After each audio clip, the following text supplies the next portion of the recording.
சிவபுராணம் பரமேசுவரனின் பெருமைகளை விளக்கும் பழமையான நூல். சிவபுராணம் என்பது இந்து மதத்தில் சிவபெருமானின் வாழ்க்கை வரலாறு, அவருடைய திருவிளையாடல்கள் மற்றும் அவருடைய பக்தர்களின் கதைகளை விவரிக்கும் ஒரு புராண நூலாகும். இது பக்தி இலக்கியத்தின் மிக முக்கியமான படைப்புகளில் ஒன்றாக கருதப்படுகிறது.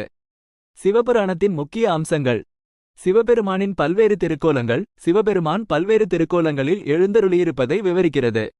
சிவபெருமானின் திருவிளையாடல்கள். சிவபெருமான் செய்த அற்புதமான திருவிளையாடல்களை விவரிக்கிறது. சிவபெருமானின் பக்தர்கள். சிவபெருமானின் பக்தர்களான மார்க்கண்டேயர், பரதவர், திருமூலர் போன்றோரின் கதைகளை விவரிக்கிறது. சிவபெருமானின் கோபம் மற்றும் கருணை. சிவபெருமானின் கோபம் மற்றும் கருணை ஆகிய இரண்டையும் சமமாக விவரிக்கிறது. சிவபுராணத்தின் முக்கியத்துவம். பக்தி இலக்கியம். சிவபுராணம் பக்தி இலக்கியத்தின் மிக முக்கியமான படைப்புகளில் ஒன்றாக கருதப்படுகிறது. தத்துவம். இது ஆன்மீகம் மற்றும் தத்துவம் சார்ந்த